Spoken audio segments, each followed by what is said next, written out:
여러분 안녕하십니까? 오늘은 고린도전서 11장의 말씀을 묵상하도록 하겠습니다. 고린도전서 11장에서는 크게 두 가지의 문제를 다루고 있습니다. 이 두 가지의 문제는 고린도 교회가 사도 바울에게 편지로 자문을 구한 것들인데, 여자가 교회에서 머리에 베일을 쓰는 문제와 또 성만찬 내식에 관한 문제였습니다. 첫째의 문제는 여자가 기도나 예언을 할 때에 머리에 베일을 쓰는 것이 합당한지 아니면 쓰지 않아도 되는지를 자문을 구하고 있습니다. 이 문제를 이해하기 위해서는 당시 고린도의 문화를 이해해야 해석에 도움이 됩니다. 또한 당시 고린도의 문화 중에서 여자들이 머리에 베일을 쓰고 다녔느냐 또 그러지 않느냐, 그것조차도 정확하게 알려져 있지 않습니다.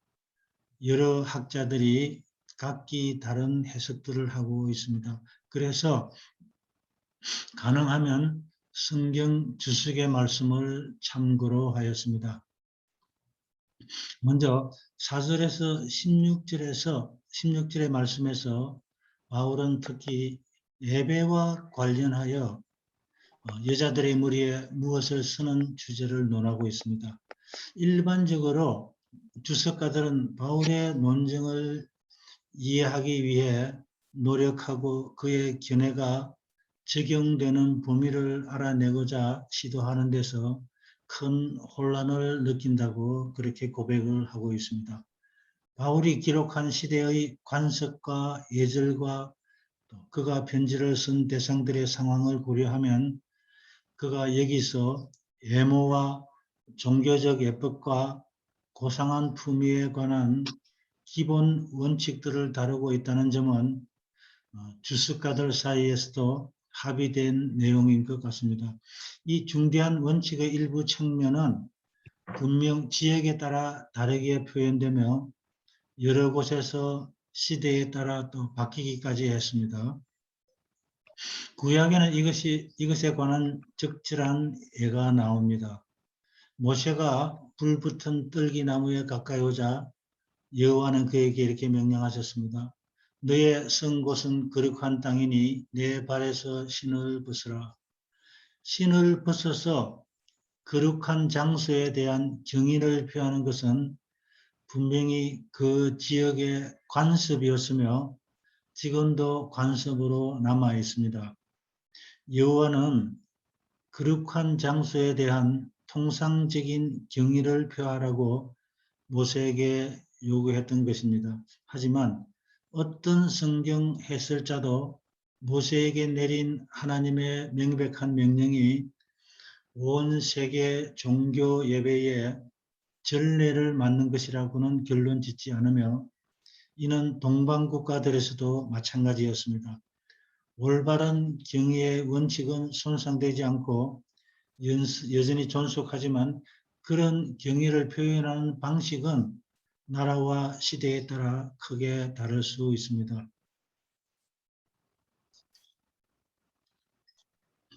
마찬가지로 바울은 4절에서 16절에서 그 당시 특정 관습과 관련하여 외모와 종교적 예법의 원칙에 대해서 고린도 교인들과 논했다고 이해할 수 있습니다.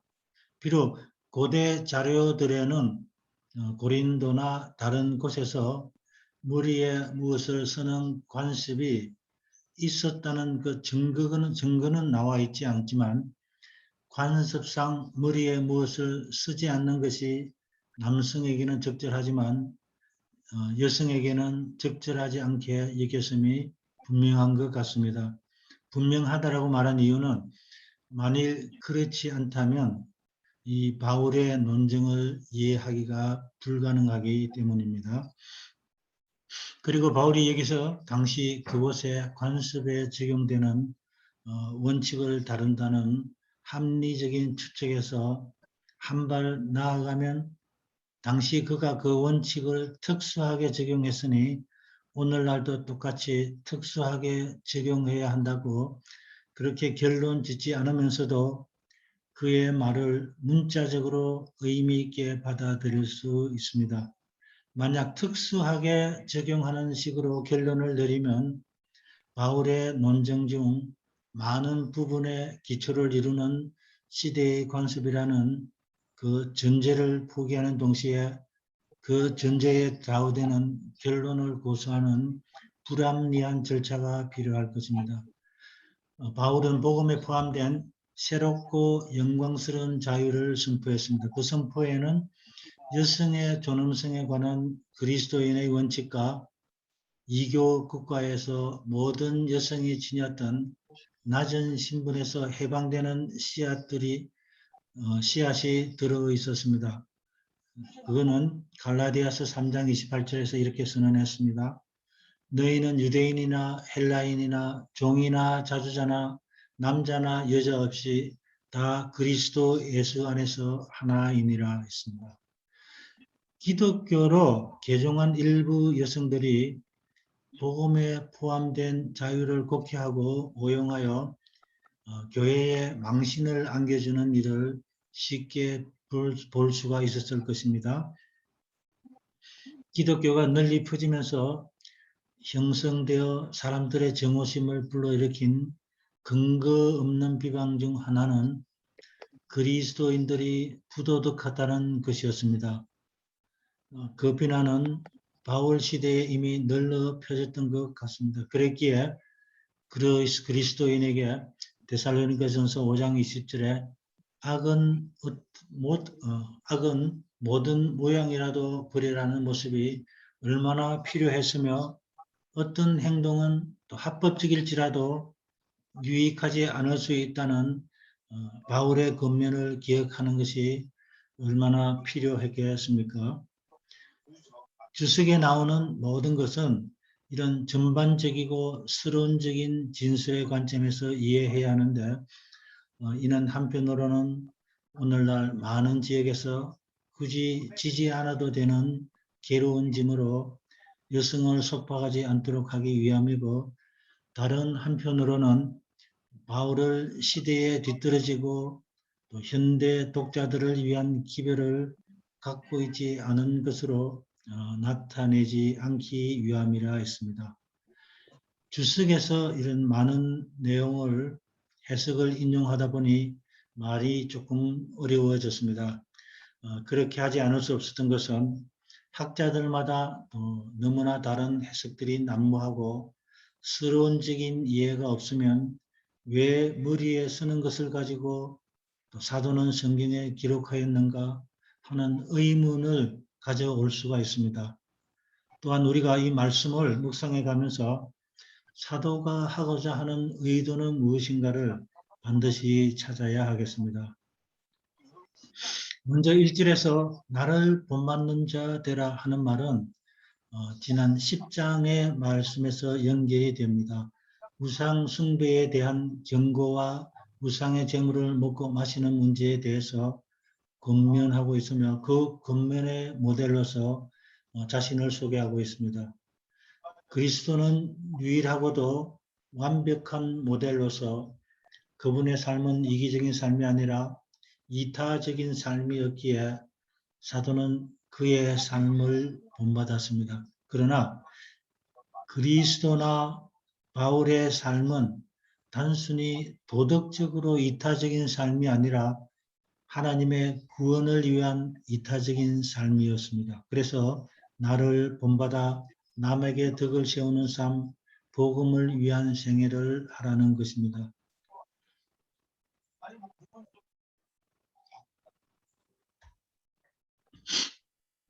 죄송합니다. 사도는 2절에서 자신이 전하여 준 대로 유전을 잘 지키고 있음을 칭찬한다고 기록했습니다. 여기서 유전이라고 하는 것은 대대로 전하여 오는 전통을 말하는 것이 아니고 바울이 공중예배와 개인의 품행에 관해 고린도 교인에게 전하여 준 규칙들을 언급한 것입니다. 그 후에 순종에 관한 세 가지 등급을 소개하고 있습니다. 남자의 머리는 그리스도요, 여자의 머리는 남자요, 그리스도의 머리는 하나님이라는 것입니다. 남자는 그리스도를 주님과 주인으로 시인해야 하고, 여자는 모든 것의 주님인 그리스도의 최상권을 인식하는 동시에 가정생활에서 남자의 지도와 보호 아래에 있다는 사실을 시인해야 한다는 것입니다. 또한 삼위 하나님은 다 동급이지만 구원의 계획을 이루어가는 데는 아버지 하나님이 머리라는 것입니다. 남편의 능력과 위엄은 자기의 머리인 그리스도를 향해 갖는 태도에 좌우되므로 아내가 남편을 의존하는 것은 진정한 의미에서 남편을 통해 그리스도에게 의존하는 것이 되겠습니다. 4절 5절에서 남자가 기도나 예언을 할 때 머리에 무엇을 쓰고 하는 자는 머리를 욕되게 한다고 기록하고 있습니다. 또한 여자는 머리에 쓰지 않고 기도나 예언에 참석을 하면 머리를 욕되게 하는 것이라 했습니다. 사도는 고린도 교회의 남성들이 기도나 예언을 할 때에 머리에 무엇인가를 썼다고 시사한 것은 아니지만 여자들이 예배 때에 남자와 동등하게 머리에 쓰지 않으려고 한 것입니다. 여기서 언급한 공중신앙의식에 베일을 쓰지 않고 참석하는 것이 합당하다고 생각한 여성을 책망한 것으로 보입니다. 당시 신앙이 깊다고 생각한 여성들이 베일을 벗기를 시작했습니다. 그러자 이 문제를 두고 남성들 사이에서 써야 한다는 파와 또 쓰지 않아도 된다는 파 간에 분쟁이 일어나게 되었습니다.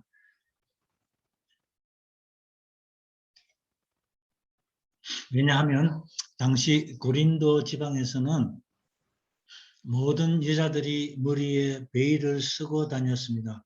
이것은 사회적인 관습이었습니다. 그런데 창녀들이나 남성을 유혹하기 위한 어떤 불순한 여성들은 베일을 쓰지 않았기 때문에 남성들 사이에 분쟁이 일어나게 되었습니다. 만약 여자가 남자와 같이 머리에 쓰지 않는 것을 원하면 남자들과 같이 머리를 깎아버리라는 것입니다. 그러면 창녀의 취급을 받거나 아니면 남성을 유혹하려는 그런 불순한 여성들의 취급을 받아서 사회에서 창피를 당하게 된다는 것입니다. 그런 취급을 받아 창피를 당하지 않으려면 단정하게 머리에 베일을 쓰라고 권면을 하고 있습니다. 남자는 하나님의 형상으로 창조되었고 또 하나님의 영광이기 때문에 반드시 머리에 쓰지 말아야 하고, 여자가 베일을 쓰는 것은 자신의 정결과 순결 그리고 복종을 의미하는 것으로 사랑과 헌신을 통해 남자를 존귀하게 하며 또 자신을 성별하고 영광스럽게 하는 그런 것이 되겠습니다. 남성이 베일이나 어떤 것을 머리에 쓴다면 이는 노예나 열등한 신분의 표일 것입니다. 그런 표식을 택하는 것은 남성에게 적절하지 않으며 지상에서 택함을 받은 하나님의 대표자라는 위대한 사실이 숨겨지게 되는 것입니다.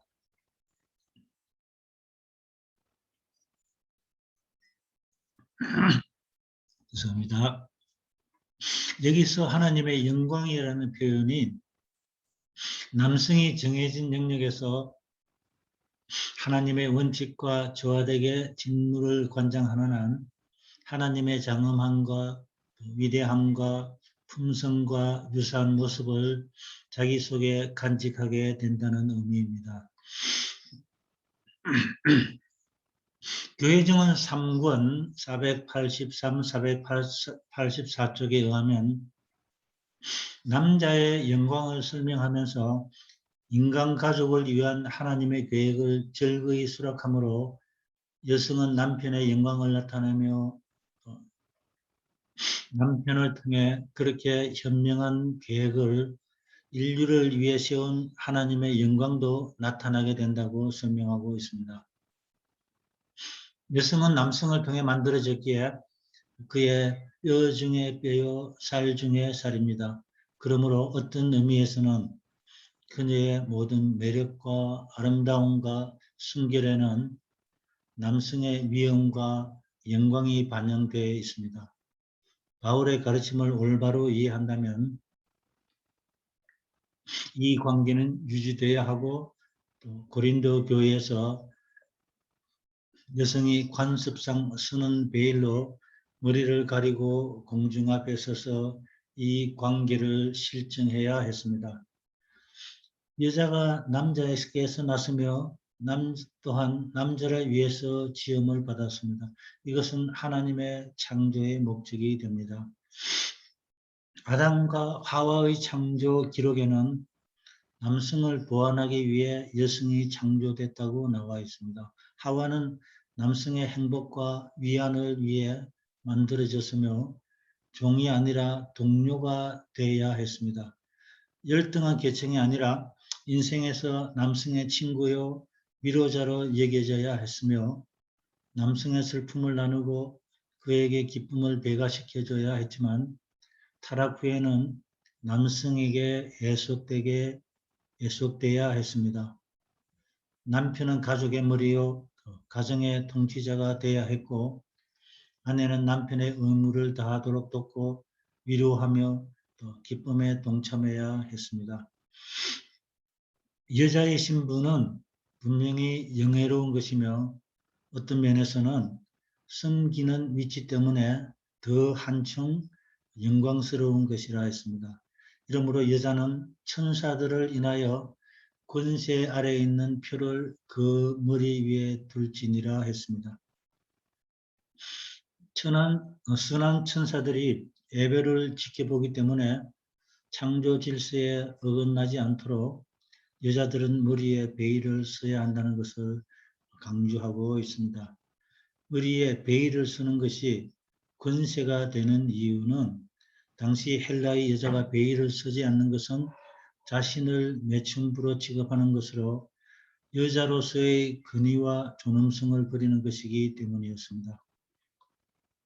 따라서 여자가 머리에 이런 권세 있는 표식을 함으로 창조 때에 함께 사역하고 또 성도들과 함께 현존하여 예배를 지켜보는 천사들에게 창조 질서에 벗어나지 않음을 보여주며 천사들을 예우함과 동시에 자신의 권위와 명예를 세울 것을 고린도 교인들에게 권면하는 것입니다.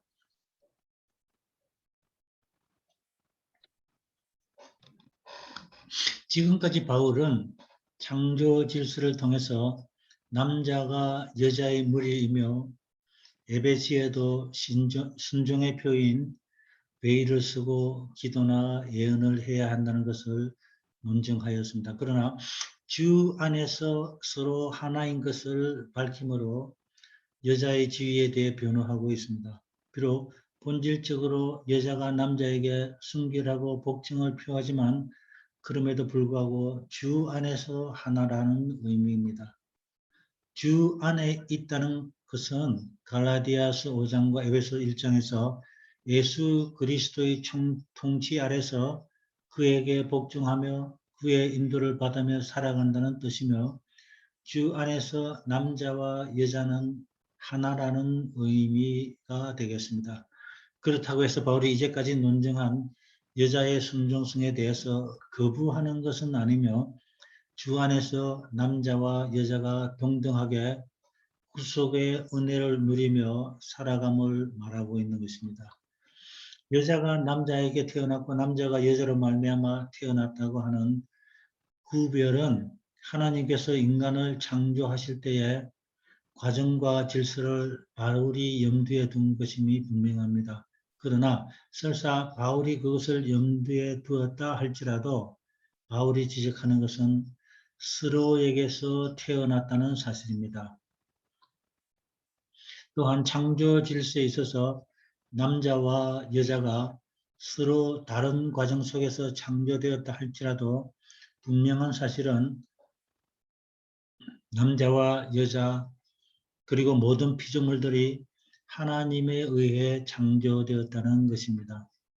남자와 여자 두 존재의 기원은 결국 하나님이며 그러기에 그들은 하나님 안에서 하나이며 동등하며 독립적인 존재가 아니라 하나님에 속해 있다는 것입니다. 바울은 이제까지 여자가 하나님께 베일을 쓰고 기도나 예언을 해야 한다는 그런 논쟁을 마친 후 이런 논쟁들이 틀렸는가를 고린도 교인들 스스로가 자신의 지혜를 가지고 판단하라고 권면합니다. 남자가 긴 머리가 있으면 자기에게 욕되는 것을 본성이 가르치지 않느냐. 하나님께서 남자와 여자를 창조하셨을 때에 남자가 긴 머리를 하는 것을 본성적으로 부끄럽게 느낄 뿐 아니라 신체 구조상 긴 머리는 여자에게 해당되는 것임을 말합니다. 그럼에도 불구하고 남자가 긴 머리를 소유하면 그것은 남자의 권위와 명예를 포기하는 것과 다름이 없습니다. 그러나 예외가 있는데 그것은 나시린인 것입니다. 그들은 머리에 삭도를 댈 수가 없었습니다. 왜냐하면 그들의 긴 머리는 하나님에게 구별된 존재라는 의미를 지니기 때문입니다. 여자가 긴 머리를 갖는 것은 본성이 아름답다고 당연하게 생각할 뿐 아니라 이를 통해서 남자와 구별이 됩니다. 또한 긴 머리나 머리에 베일을 쓰는 것은 여자의 권위와 존엄성을 나타냅니다. 지금까지의 사도 주장을 보아서 긴 머리가 베일을 대신하지는 않습니다.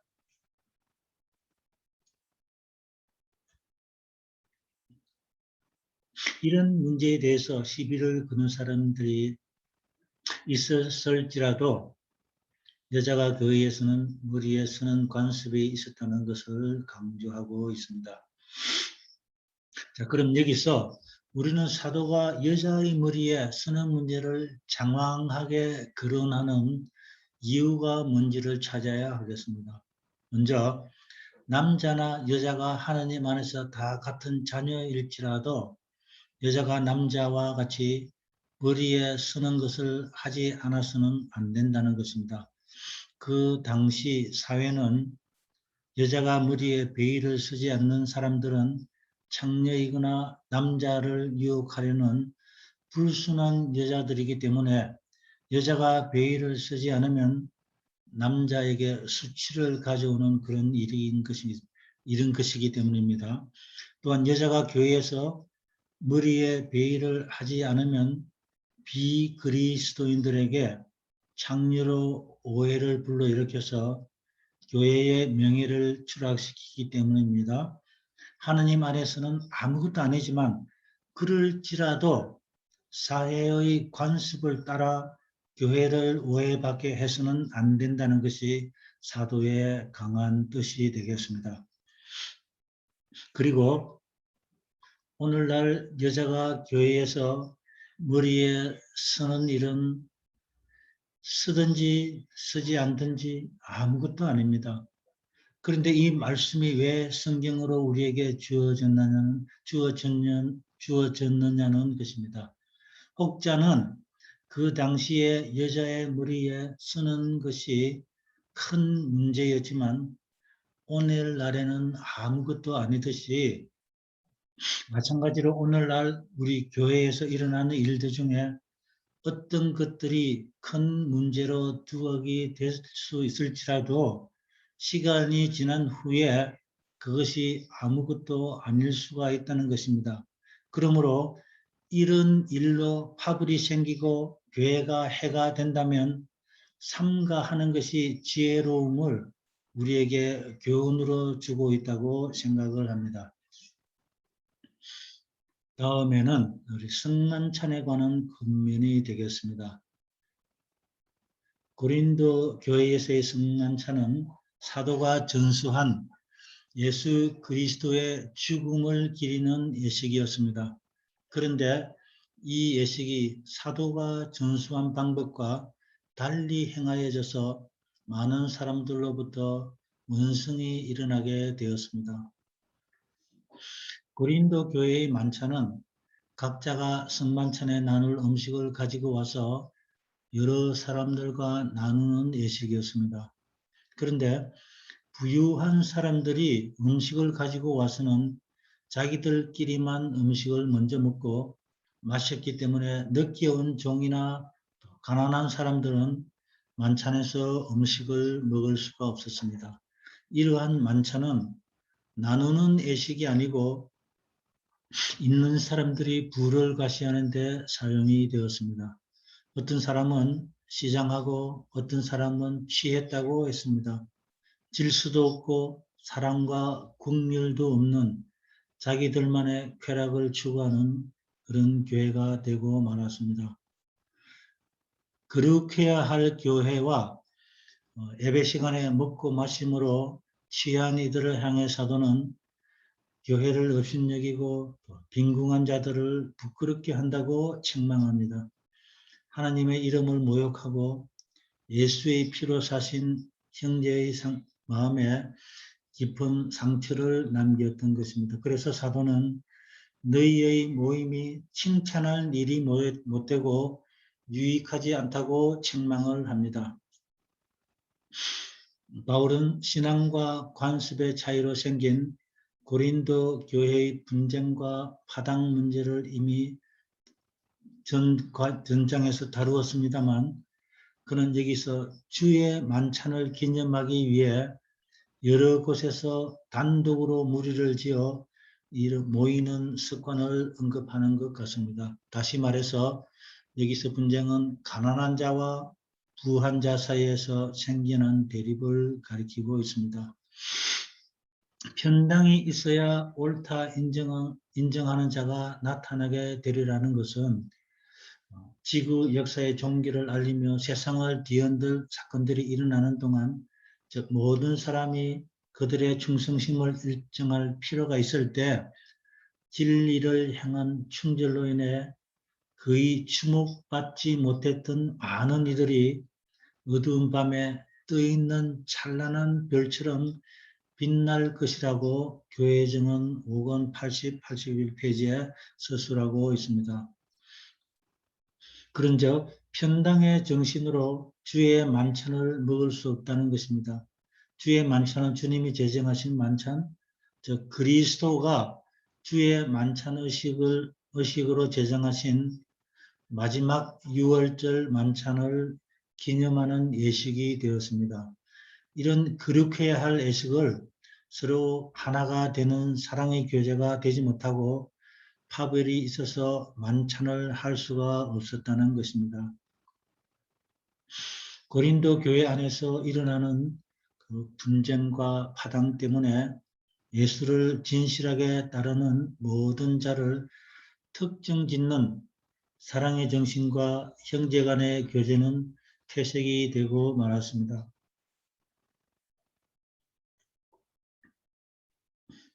이 불행한 상태는 주의 만찬으로 모인 기념 식사에서 드러났는데 거기서 참석자들은 각자 자기 음식을 가져와서 다른 사람들과 나누려고 하지 않고 홀로 먹었습니다. 그리하여 최고의 사랑을 실현한 것을 기념하기 위해 제정된 만찬은 각자가 집에서 가지는 편히 나을 법한 사적인 잔치, 또 의미나 취지가 없는 그런 절차로 전락해 버렸습니다. 이로 인해 주의 만찬을 기념한 성찬식에 이런 평판은 땅에 떨어졌고 이런 현상은 주로 교회의 불화 때문에 생겼으며 다른 파에 속한 교인들은 자만심 때문에 따로 앉아서 먹으면서 주의 식탁에 둘러앉아 나누는 교제를 통해 스스로 낮추기를 거절했습니다. 바울은 고린도 교인들이 이 잔치에서 부유한 자들이 먼저 먹고 마심으로 과식을 했기 때문에 결과적으로 그들이 공헌한 주의 만찬의 축제는 무의미한 의식으로 전락했음을 지적하고 있습니다. 그렇게 할 것이면, 즉 먹고 마시기 위해서 모였다면 너희 집에서 하지 왜 교회에서 무례한 행동으로 죄송합니다. 교회를 업신여기고 빈궁한 자들을 부끄럽게 만드냐고 책망합니다. 고린도전서 11장 23절에서 26절의 말씀은 오늘날 우리가 교회에서 정만신 예식을 할 때 많이 인용하는 구절 중에 하나입니다. 때로는 마태복음 26장, 마가복음 14장, 누가복음 22장에서 예수님께서 잡히시기 전날 밤에 유월절 만찬을 하시는 그 장면을 인용하기도 합니다. 바울은 주님이 자기에게 주신 계시들 중 하나를 통해서 구주로부터 직접 성찬식에 대한 예식을 배웠다고 했습니다. 잠깐 실례하겠습니다.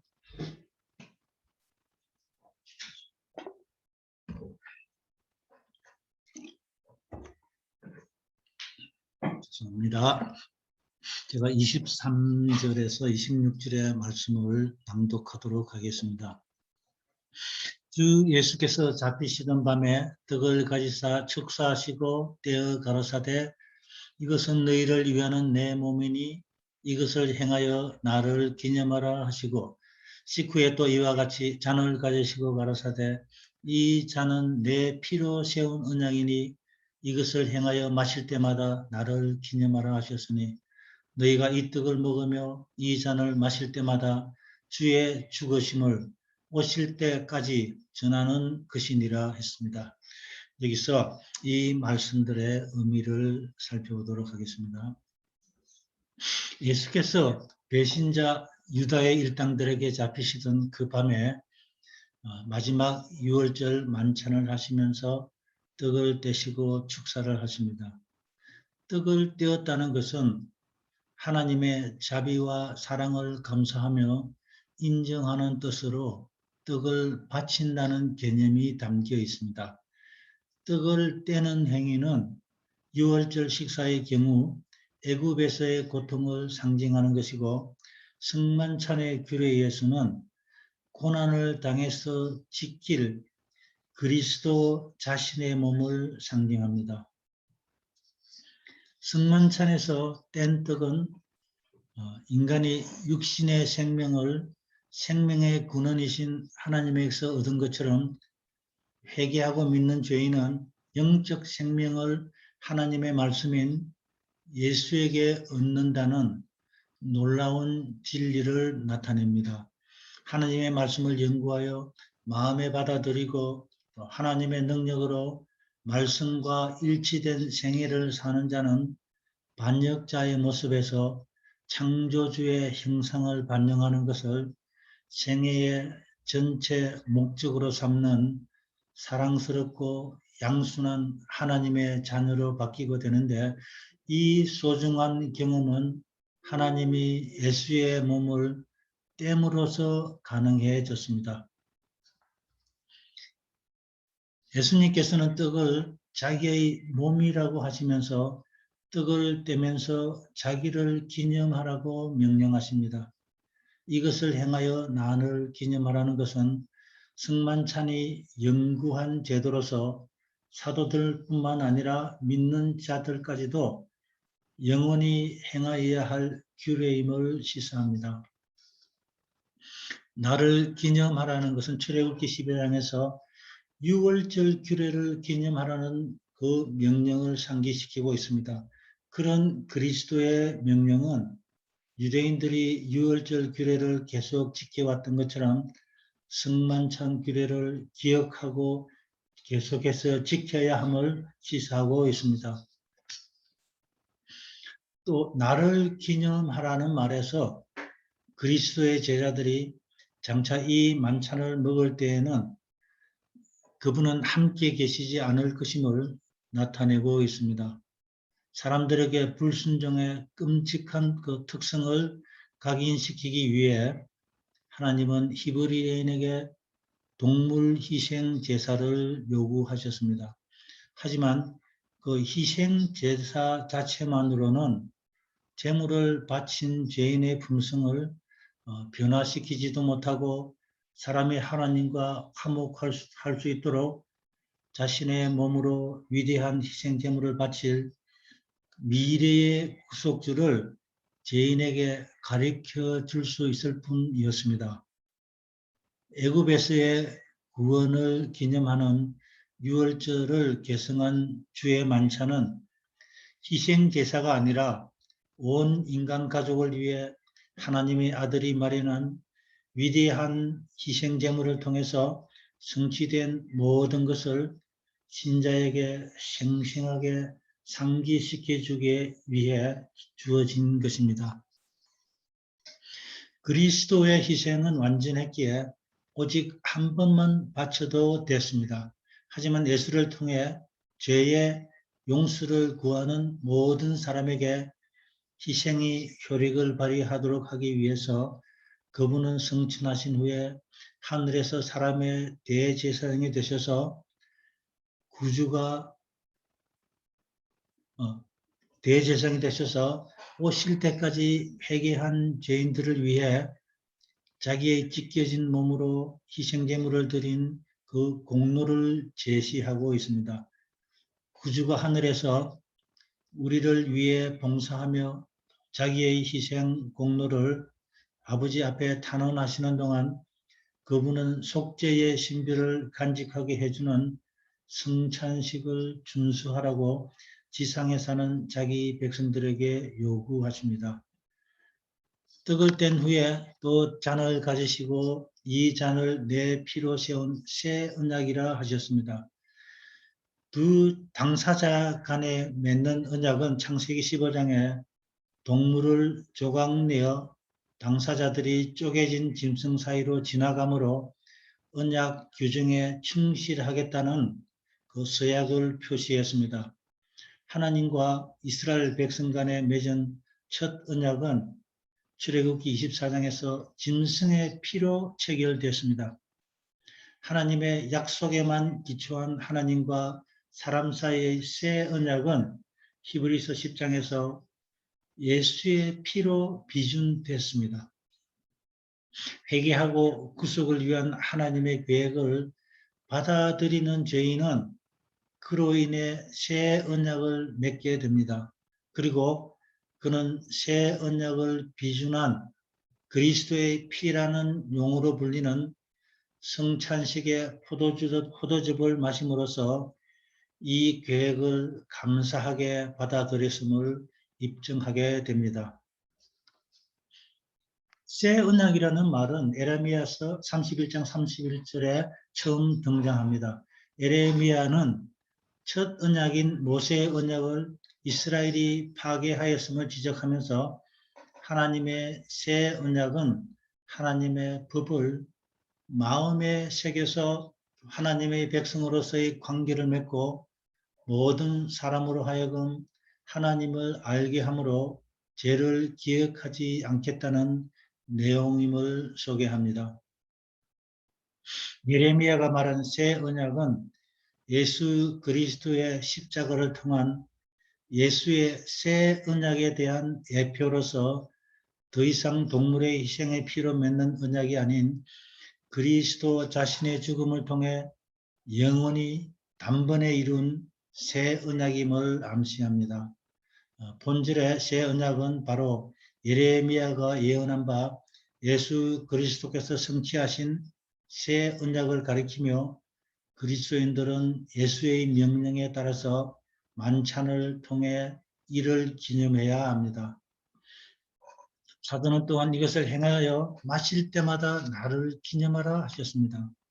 너희가 떡을 먹으며 이 잔을 마실 때마다 주의 죽으심을 오실 때까지 전하라는 것이니라 했습니다. 주의 만찬 예식에 참여함으로 그리스도인은 그리스도의 속죄 사업과 또 재림을 믿는 믿음을 세상에 선포하는 것이라 했습니다.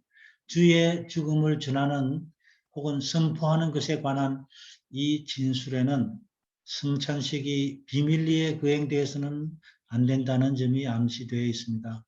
그 예식을 공개적으로 거행함으로 이를 목도한 자들에게 깊은 인상을 남기곤 했습니다.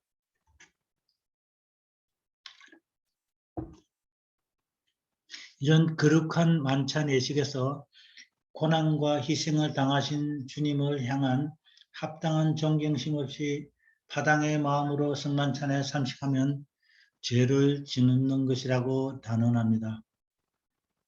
또한 그리스도의 고난에 대해 감사함으로 기념하며 또 고난에 동참하기를 원하는지에 대해서 스스로 살피라고 권면합니다. 그런 후 십자가에서 죽은 구주가 자기에게 의미하는 모든 것에 대해 즐겁게 감사하며 주의 식탁으로 나가야 합니다.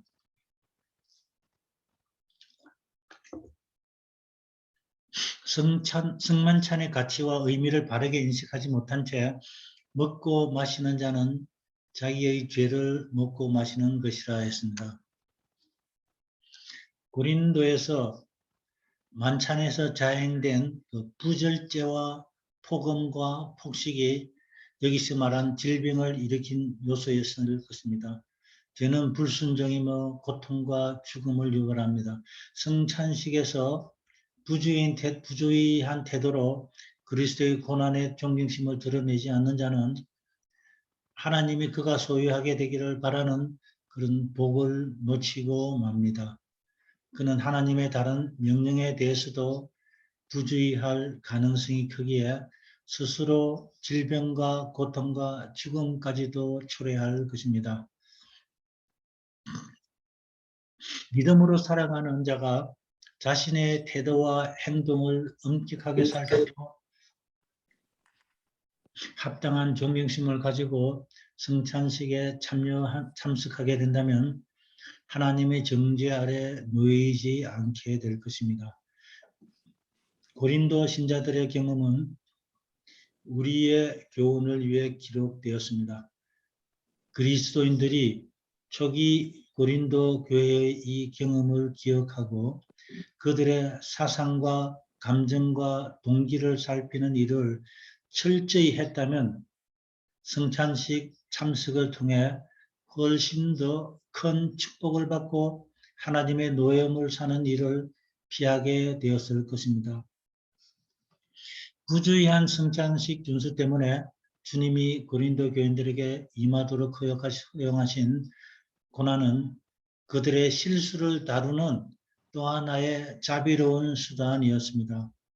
징계는 그들이 그런 범죄를 계속하는 데서 범하는 데서 벗어나도록 하기 위해 구상된 것이었습니다. 계속 범죄하다가 영원히 잃어버린 바 되는 것보다 이 세상에서 죽게 징계를 받아 그분이 인정하는 뜻에 일치하지 않는 우리의 길을 바꾸도록 지도받는 편이 더 낫습니다. 고난을 통해서 진실한 신자의 생애는 정련되고 또 순결해질 것입니다. 그런즉 형제들이 먹으러 모일 때에 자기의 음식을 먼저 자기들끼리 먹기 전에 가난한 자들을 기다려 그들의 정신을 나타내라는 것입니다. 그리스도의 정신을 나타내라는 것입니다. 하나님은 예배에 속한 모든 일에는 질서와 하늘의 정신을 요구하십니다.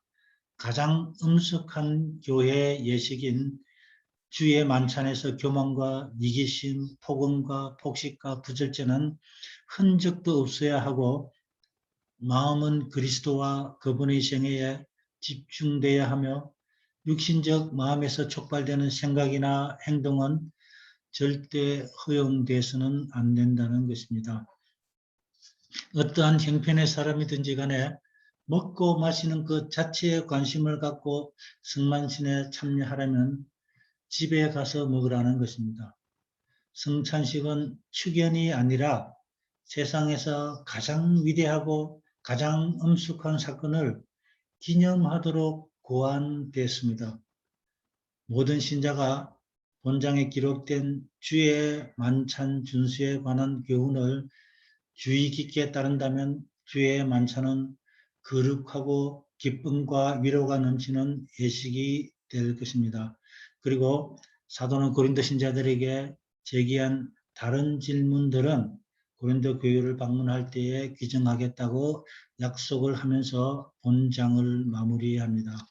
성만찬 예식은 오늘날에도 우리들에게 거룩한 예식입니다. 이 예식을 통해서 예수 그리스도의 십자가 죽으심이 우리를 위한 가장 위대한 사랑이었음을 깨닫고 우리 모두에게 예수님 다시 오실 때까지 기념하는 예식으로 또 행하여지기를 바라면서 11장 묵상을 마치도록 하겠습니다. 1, 2, 3 묵상입니다. 인간 홀로 상태. 여자가 머리에 베일을 쓰지 않고 예배에 참석하여 문제가 일어납니다. 만찬을 할 때 주님이 주신 정신에 합당하지 않게 주의 만찬을 행하였습니다. 오직 주 예수께서 잡히시던 밤에 떡을 떼사 가지시고 축사하시고 떼어 가라사대 이것은 너희를 위하여는 내 몸이니 이것을 행하여 나를 기념하라 하시고 식후에 또한 이와 같이 잔을 가지시고 가라사대 이 잔은 내 피로 세운 새 언약이니 이것을 행하여 마실 때마다 나를 기념하라 하셨으니 너희가 이 떡을 먹으며 이 잔을 마실 때마다 주의 죽으심을 오실 때까지 전하는 것이니라. 하나님의 약속에 참여한 자, 하나님의 법에 벗어나지 않는 범위 안에서 사회적인 관습을 따름으로 그리스도인이라는 이질감을 이웃에게 나타내지 않는 삶을 산다. 예수 그리스도의 정신을 따라 가난한 자나 부한 자나 다 같이 십자가에서 돌아가신 예수 그리스도의 대속을 기념하며 합당한 만찬 예식을 가진다. 이것으로